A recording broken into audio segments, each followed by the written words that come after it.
Good morning, and welcome to Las Vegas Unplugged. I'm Grant Chamberlain, I'm your host. And this morning, we'll be going in behind me to Gambler's General Store, where we'll be talking with legendary longtime owner Howard Schwartz. Now, Howard's forgotten more about Las Vegas than most people will ever know. And this morning, he'll be sharing with us some of his great stories about Las Vegas and the gamblers that have lived and played here. Now, let's go inside. Okay, we're here in Gambler's Bookstore talking to the legendary longtime owner, Howard Schwartz. Howard, thank you so much for taking your time to be here with us today. I really appreciate it. I'm happy to be here. I'm a previous owner. I owned the Gambler's Book Shop, which was located previously at 630 South 11th Street, which is about 2 miles from here. We moved twice, and then I sold the store about 2005, somewhere around there, or 6. And now I have Rick Cardoso as the owner. This is a merger of 2 stores, Gambler's Book Shop, or Gambler's Book Club, and a Gambler's General Store. And the General Store was famous for its equipment and books, and now it's all-encompassing, probably the largest bookstore of its kind in the world, devoted to gambling books, gambling chips, gambling memorabilia, used books, new books. I suggest anybody who sees this anywhere in the world, come in and visit. And how did you yourself get here from Brooklyn? Well, I was born in Brooklyn, but I lived in 20 states before I got here. My last stop previously was in Littleton, Colorado, where I taught at Littleton High School in 1978 and 79. And then I decided I preferred to sweat rather than freeze. When the hands turn blue, it's not good. That's cold. So I had lived in Montana and Colorado as well. And I decided I wanted to come back to Las Vegas, where I'd worked in 1967 as a newspaper reporter in sports. And so that's what brought me back. I sent resumes out to hotels, newspapers, and bookstores. And I got a call from John Luckman, Luckman, his true name. And he says, "When can you be here?"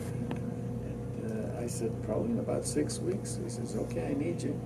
And I got here, and I helped out in the store, and wrote for 2 gambling magazines he had, Casino and Sports, and Systems and Methods. I interviewed gamblers, and we evaluated gambling systems.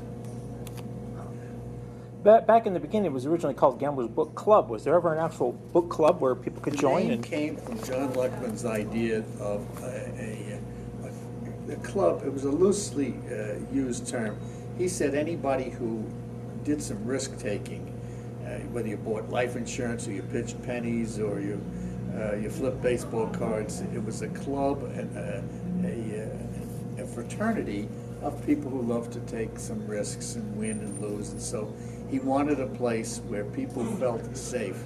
They could shop, they could browse, they could schmooze in a used book section and talk about different aspects of gambling, and in a non-threatening situation. Because if you did this in most other cities, most other states at the time, you were looked down upon as a gambler or a degenerate. So he wanted a place where people felt comfortable. He used the word club, just like a fraternity of people who love to take a chance.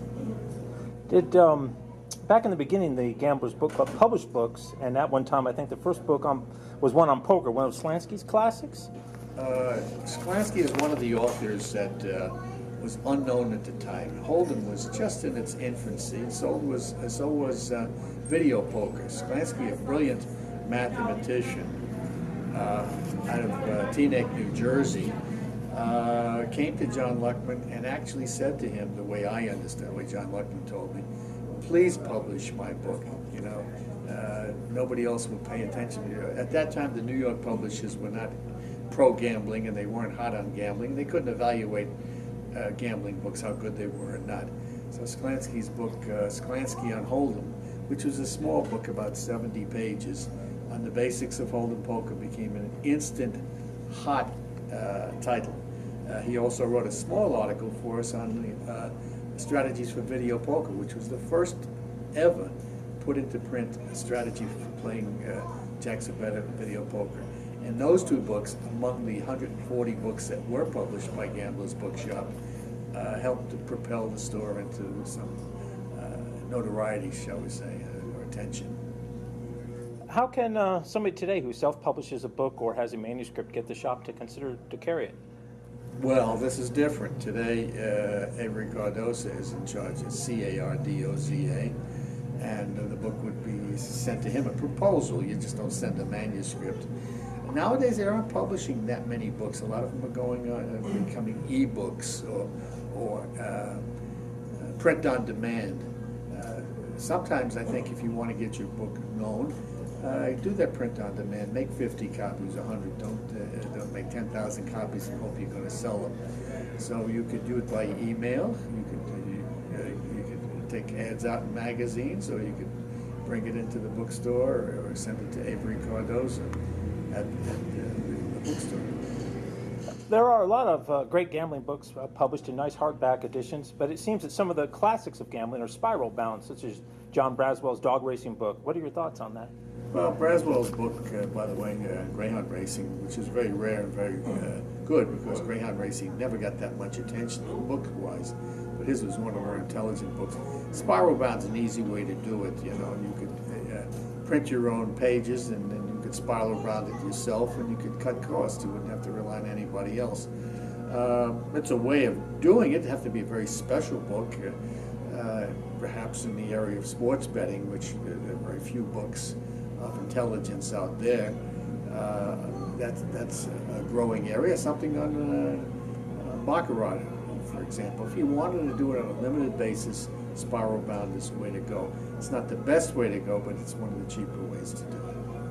Now, you carry a lot of other books besides gambling books, some books, of course, on the mob, and they've had a huge influence in Las Vegas in the past, but it seems now that the major corporations are all that is left. How do you see that, and are there any mob run outfits around today? Well, you don't call them mob run outfits. I think for the most part, the mob influence has been eliminated because the corporations have bought in. It started with Howard Hughes and Steve Wynn, and many others. The corporations have now cleansed the industry, so to speak, because of the regulatory agencies that require licensing and so on, and the fines that might be slapped on them if they hired the wrong people. I'm not saying that the industry doesn't have people who were in the mob, but they may be in some various jobs. There's, so-and-so says, hire my cousin, my brother, whatever, or he just down through the years got the job because of some connections. But the mob influence has been eliminated for the most part in Las Vegas. Now, over a number of years, there have been a few mob killings here and there, but there hasn't seemed to have been one in a while. The last one I remember was when Tony Spilatro's right-hand man, I think, was gunned down in a condo off of Tropicana a number of years ago. Are there any ones that are memorable in your mind that happened here in Las Vegas? That's not an area that I follow that well. I mean, people have been knocked off. When Spilatros themselves were found dead, he and his brother were found in a cornfield in Indiana. Maybe up to about the 1990s or early 2000s, people were knocked off. But for what reason, I don't know. They owed a debt. They opened their mouth too much. They got too much publicity. You look at John Gotti, by the way, who visited the store once, and he should have been in this store because he was looking for slot machines, but he went to our store, and I recognized. I pointed at a book. He was wearing the same kind of a houndstooth jacket that he on the book cover, and he just smiled. He's from Brooklyn. I'm from Brooklyn. It was amazing. A few minutes in, I sent him down to this store here to get his slot machines. I guess it was for his social clubs in New York, I guess. That's great. I don't remember the year it was, but I've had a lot of famous and infamous people. And at the Las Vegas prison, I think it was there that they had a crap table, and the owner of the Mustang Ranch, Joe Conforte, who's now a fugitive living in Brazil, even ran some of the games when he was a prison inmate there in 1962. And at one time, horse racing was added to the gambling list of allowed games there. The tokens that were used there, of course, get a high price now on eBay. Do you have any information about the gambling at that prison? Well, the prison, there was a casino at the prison, and Conforti was, I don't know if he ran the games or he was involved in it, and a lot of people knew it, but they didn't make any big deal about it. As soon as it got into the newspapers and on television, all hell broke loose, and within a year or two, the governor threw up his hands and says, no more of that stuff. Yeah, they were betting on horses, and there's a book out by man who I think was a prison guard or something like that. His last name was Valentine. I think he's a private detective now. If he's still alive, I don't know. But he did a book, and in the book there are some pictures of the tokens and the guys shooting craps and the dealers. I think even the guards were participating. You know, who got what as a salary or whatever, I don't know. But it's an interesting entertainment angle, and it probably created less stress at the prison. You know, if you're a bad guy, you don't get to play today and stuff like that. But I can't remember the title. I think it was Mustang something in it. And Forte is in Brazil because he ran there because of tax problems. Along with probably a few hundred others. The Gambler's bookshop has carried over the years, some hard-to-find magic books. Being a magician myself, you know, I've purchased several of them here. Have you ever had any famous magicians stop in? Well, one of the great ones was a man named Di Vernon, D-A-I-N-V-E-R-N-O-N. He went back to the days of Houdini. Several magicians brought him into the store. He was 95 then, I think. I didn't know who he was. When they told me who he was, I got all excited and took a Polaroid picture of him, which didn't come out that well. But he went back to the 1920s with Harry Houdini, and he mentored or trained, I don't know what you'd call it in the industry, some of the great magicians, Ricky Jay, and I think it was Penn rather than Teller. He mentions Di Vernon and many others. And Di Vernon was at the Magic Castle, I think, in California for many years. He came in to see a tremendous videotape at the time, or a CD, converted to a CD by a man named Steve Forte, F-O-R-T-E. And Forte's hands were so good that at the age of 95, Vernon sat there and watched it and applauded very politely but very respectfully about this man's talents. And we've had magicians in the store, a lot of close-up people, not David Copperfield with the big stage or Siegfried and Roy, but the Alan Ackerman and people like that, very good close-up magic people. Now, for a number of years, the Gambler's Bookstore was located downtown, I think off of 11th Street. 630 South 11th Street. Right. And down in that area, or even in here, have you had any crazy people come in the store and cause a ruckus? I don't know about here because, you know, let's face it, the difference between madness and talent is who's got money. So everybody's a little eccentric. You're probably the only normal one in the store right now. But as far as, yeah, we've had unusual people in the store. I've had Carl Icahn, who's a billionaire, came into the store. We had Bob Stupak, who was a millionaire, came into the store. And, you know, I would help them like a librarian. That's all I am, is a librarian for gamblers. I'd find them the right book or tell them where to go for a source, or put them in touch with somebody who would help them better. And, yeah, I've met a lot of the characters. We've had people in the store look like they didn't have a penny in their pocket and they yanked out a bankroll you could choke a horse on. And then other people who drove very fancy cars who were lucky they could pay for a $10 book, you know. So these are some of the memories. I heard once, Howard, that you got hit in the head by someone. I'm not sure if that's true. Well, there was a drug addict who tried to kill me. And I happened to have a can of mace, and he knocked me down. I thought I had a concussion. He was coming at me with a piece of metal, which he kept in a pillowcase. Classy, and I maced him and stopped myself from being killed. That was it. Wow. That was about 8 years ago. Well, we're glad you made it through that, so you're here today with us. You know, they've made, Howard, more than one film about Las Vegas, and some really good ones as well, but some stories never got done, like the book The Cinch. I know they tried to make that into a film. The Cinch was a book that was optioned by somebody in Hollywood. They never did make the book. This was make the movie. This was a book about setup where they would develop a computer or a situation where they could beat the sports gamblers at their own game and bust them out that way. And there was a situation in Las Vegas, I think about 2001, where they broke up a ring. It was an absolute mess. The feds were arresting the local cops, and the local cops didn't know who the feds were, and it was a strange situation. And a lot of money and time was expended. They weren't communicating. It was something similar to that. And I always wondered what happened to the ringleader. I think his name was Marcus Matos or something like that. And but it would have made an interesting movie. Not many intelligent movies have been made about gambling, and even fewer on sports betting. I know Mario Puzo's Fools Die was never made into a film, but I know he did like to gamble. Did he ever come in the store? I heard he was in the store. It was before 1976, if I remember the year. He did come into the store, and he schmoozed with schmoozed means he chatted with John Luckman about this and that. But Fools Die may be one of the great gambling books that had never been turned into a movie, and maybe should have. The film Lay the Favorite was a book about Beth Raymer. She was a sports runner for a man named Dink, a professional sports bettor, and he was played by Bruce Willis in the film. And I know you did a podcast with him, I'm pretty sure. Did you meet Dink? I met Dink. It was an unusual situation. I did a podcast with her on the book, and she was a very interesting girl. She worked as a stripper, a cocktail waitress, all kinds of things. In very good shape for, I think she was in her late 20s, early 30s when I saw her.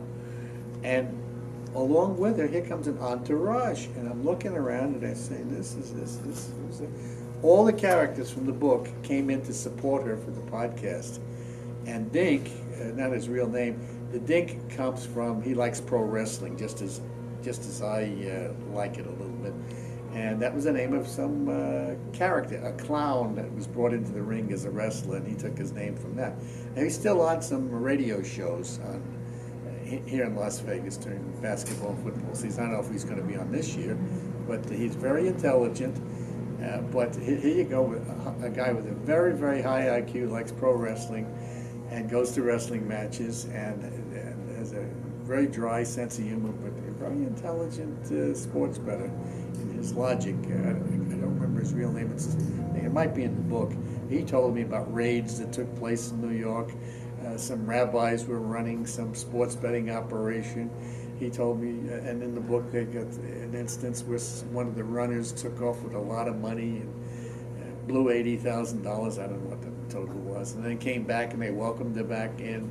It was like one big happy family of people who had some squabbles and then made up and so on. But Lay the Favorite, a very poorly made movie. I don't remember the director's name, but he also did some other. He did the Queen with Helen Mirren, I think. He's a British director, and I think he's very good. But I haven't seen anything good from him in the past few years. Poker seems to still be on the rise, and the sport, of course, has a rich history full of characters. Did you know any of them, like Stu Unger? I knew Stu Unger a little bit. Went to dinner with him once, and I met his wife and met his daughter. Tragic case of a kid who couldn't stay away from cocaine. Brilliant kid. Even when he was 30, he looked like he was 16. But he was a degenerate gambler. He'd win $1 million in poker, and then he bet it all in sports. And, save some for a rainy day. But he was like a child. He grew up at his mother's knee watching her play gin rummy or poker or upstate New York, and learned about gambling. He must have had an eidetic mind, a photographic mind. Tremendous gin rummy player. And he had the nerves of steel. In 1997, he hits a deuce on the last card for an inside straight, the only outdoor World Series of Poker ever filmed. And I think he won. A big prize then was $800,000. Now it's millions.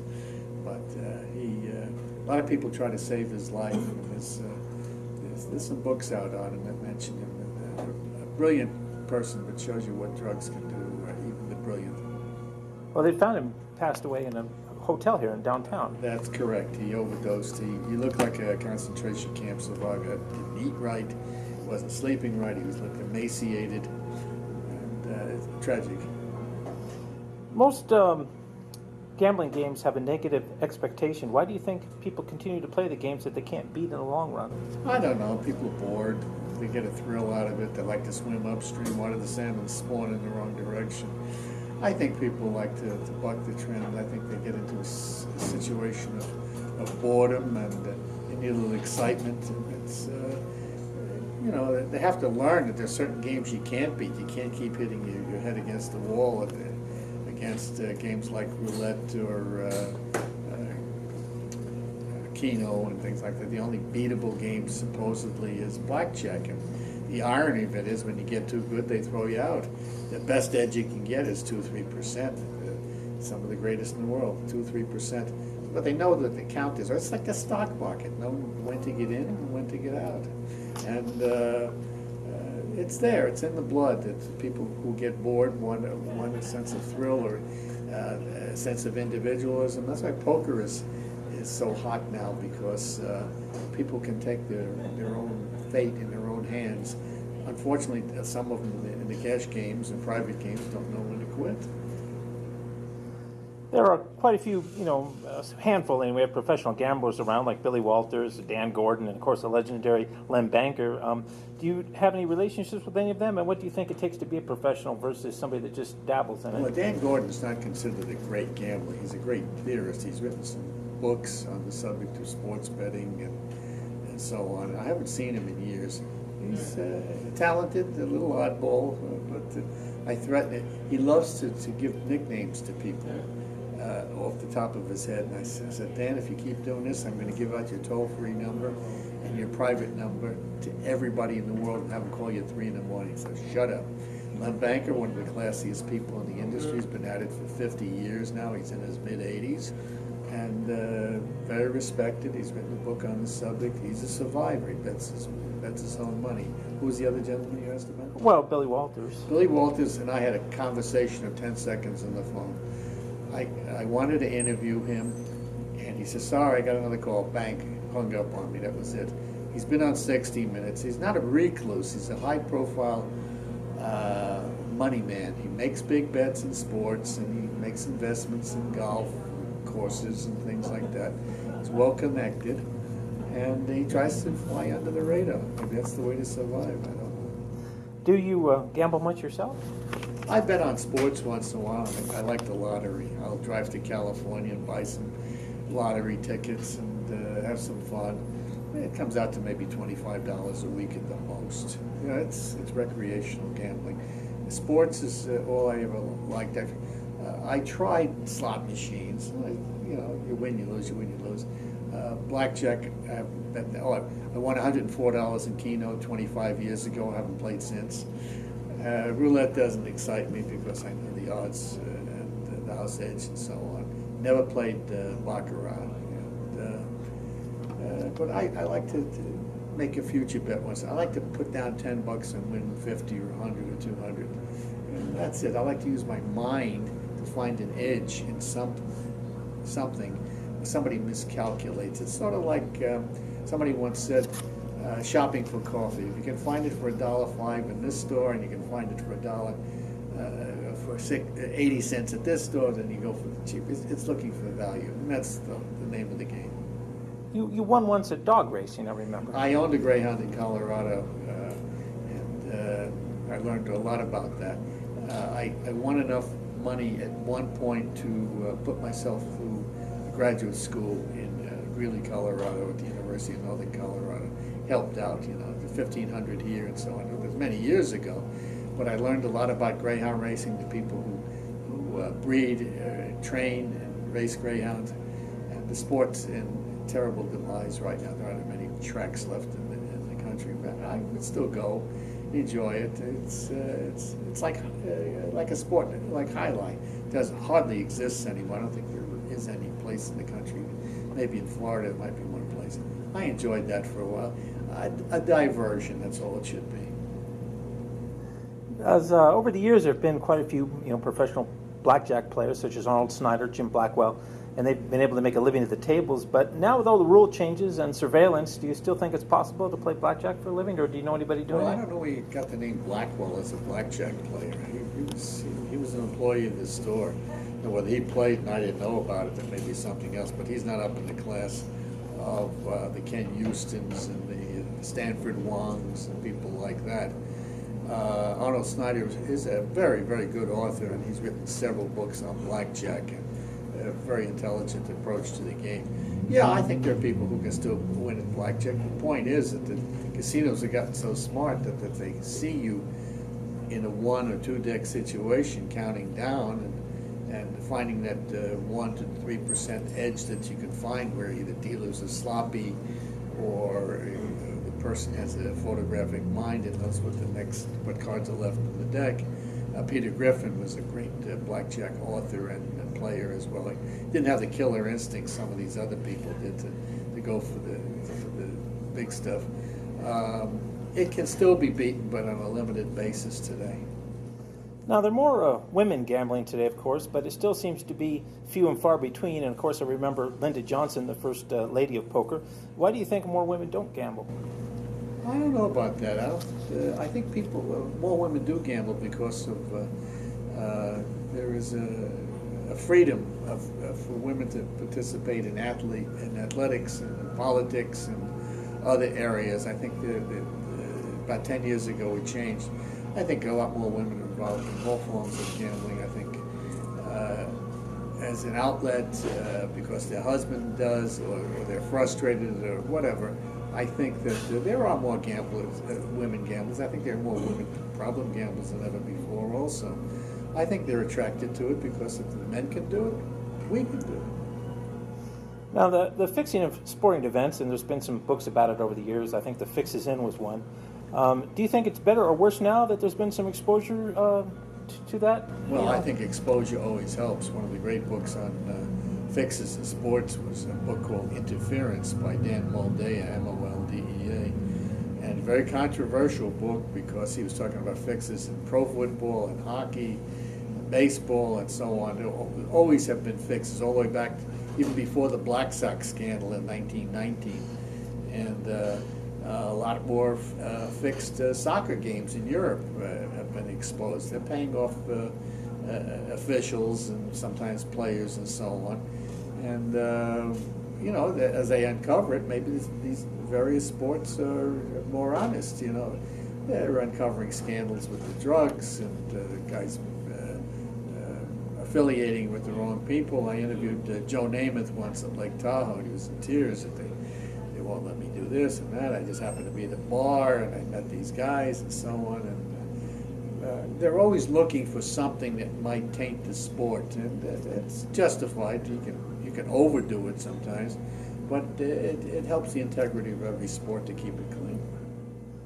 Some of the table dealers, of course, have cheated in the past, and the $1 million shuffle that magicians use today was invented by a table dealer. Do you think much of that goes on today in the casinos? Well, there's always ways of using technology. They're using computers, cell phones. Some people are marking the cards with daubs.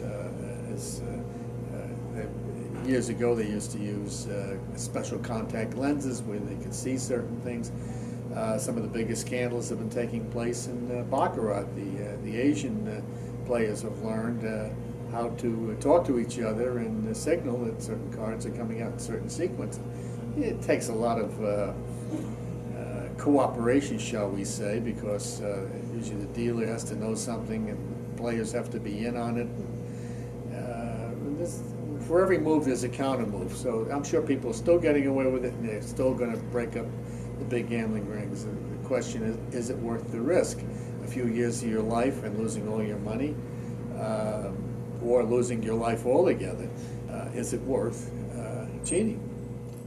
Well, speaking of that, a few years ago, the gambling security expert and magician Steve Forte, there were some charges against him, I believe, for... Charges were dropped. They were dropped? The charges were dropped, and he's faded out of the business, so to speak. Not faded, but voluntarily backed off to a very low profile. He has a wife and children, and he didn't need the attention, and his charges were dropped. And scams and cons, Howard, have been a part of Las Vegas for quite a while. Do you have any great scam stories about scammers around? Well, it depends on what you call a scam. For instance, one of the hotels had a contest. I think it was Station Casino, Palace Station, and they had a contest for It's called the Roaring Twenties. That's not a scam. It's just using your head. The serial numbers on the $20 bills. If you got 3 numbers, you get $10. If you got 4, you got 100. If you got 5, you got 1,000. Whatever. So somebody went to the bank and got $80,000 worth of $20 bills, and in sequence, put it on the computer. And when they did the drawing at the casino, somebody out in a van in the parking lot, we got another winner. You know? Well, they canceled that particular contest after about a few days.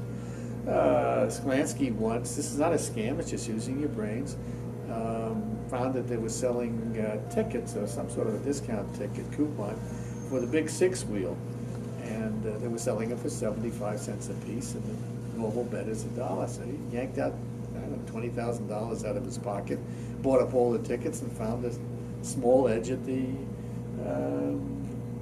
big 6-wheel. And that's the carnival wheel, so go around it. So you got the 1s, the 5s, the 20s, the 10s, and so on. There's always some scam. There were people who try to make up their own counterfeit chips right at the table. You know, they would put a stick, go out to the parking lot, find out what kind of stick, what the chip looked like, had the chip, and they, you know, in some cases they get caught because the glue didn't hold well, or somebody in the cage was very smart. Or nowadays they have chips with some sort of an imprint in there, computerized and so on. So you can't walk in with a $5,000 chip, and they'll say, you know, when did you play? Who gave this to you? Where was it stolen from? Things like that. Casino surveillance has gotten very, very sophisticated. Very tough for cheaters nowadays because they have pictures of them, identification, and they can scan it very quickly. People who are barred from the casinos were in the black book for cheating. Cheating and slot machine cheats are probably more prevalent today than anything else. They're trying to use some device to jam the machine or make it pay off more often than it should, or to use a wire or some electronic device. I think most of these people get caught eventually. Well, people have tried for years to take the casinos, you know, one way or another, like the Hilton Sportsbook robbers that are still at large from what I hear. And I remember the Hong Kong gang that ripped millions when the mini Baccarat game was first introduced. They had a way they could... That was part of the Baccarat where the players were signaling, the dealer was signaling the player or something like that. It was some sort of sophisticated thing, and maybe they were using a daub on the card.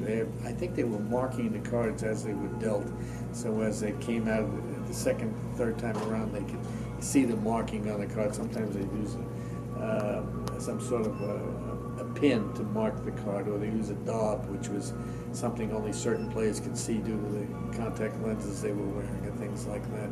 But most of these people get caught eventually.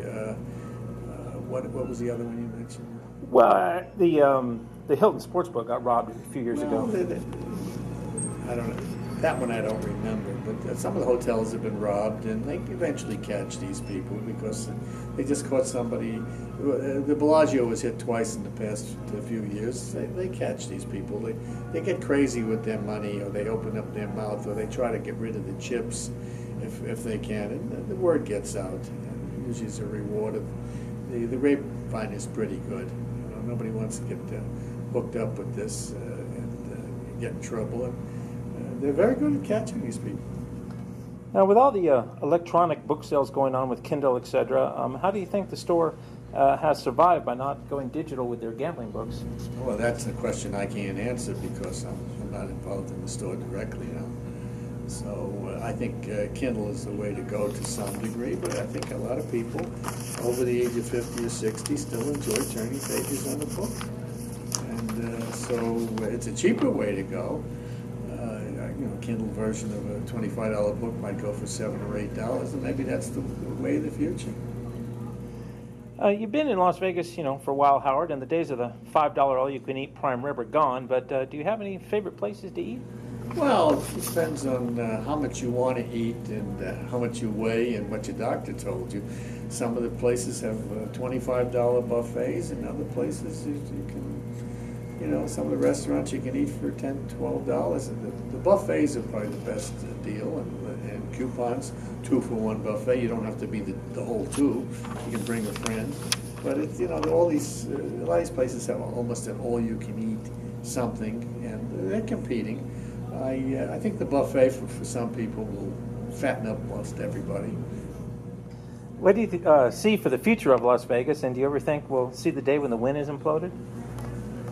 No, why would the Wynn be imploded unless it got very, very old? Some of the older places have been imploded over the years, and you know, the Dunes Hotel and the Hacienda and the Landmark and so on.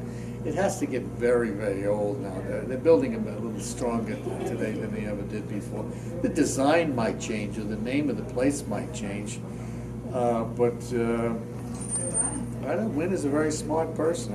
There's no reason for any of his properties to get that old and to be imploded. I mean, not in my lifetime, and I'm 74 now. 25 years from now, if I'm still alive, ask me the question again. Do you you know, always a mystery to me, so I thought I'd ask you, because you always have great thoughts on things. Do you have any idea why we're here on Earth? Why we're here? I don't know. I mean, I'm not a religious person. Maybe I'll find out after I'm gone. Maybe we're reincarnated. I'll come back as a fire hydrant. All the dogs and cats I helped out over the years will have at me. I don't know. I mean, nobody's come back and told us. We're here to make a difference, hopefully, in a positive sense. There's some real bastards out there that shouldn't be out there anymore, and you know, a lot of dictators and a lot of killers and murderers and assassins. I don't know. It's a question. People have been pondering that since the time of the Bible. And why are we here? And why don't we? You know, what happens to us? Are we reincarnated? Are we reconstituted? What happens to our thoughts, our mind, our brain? It's not for me to say. I'm not that heavy a thinker.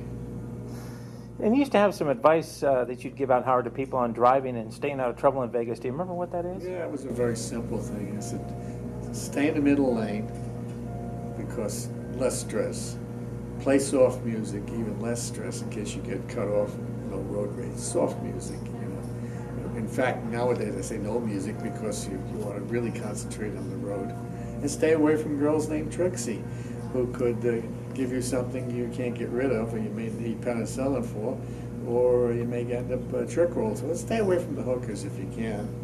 And that's it, you know. Have fun, enjoy life, be nice to people, pay it forward, do something nobody expects you to do on a positive basis, and enjoy what time you have left. Well, it's certainly been enjoyable doing this interview with you, Howard. Thank you so much again for taking time to be with me today. And if you have time, I'd like to go around and just have you talk about some of the legendary photos you have up there on the wall. If you have a few favorites, do you have time to do that? Sure. Okay.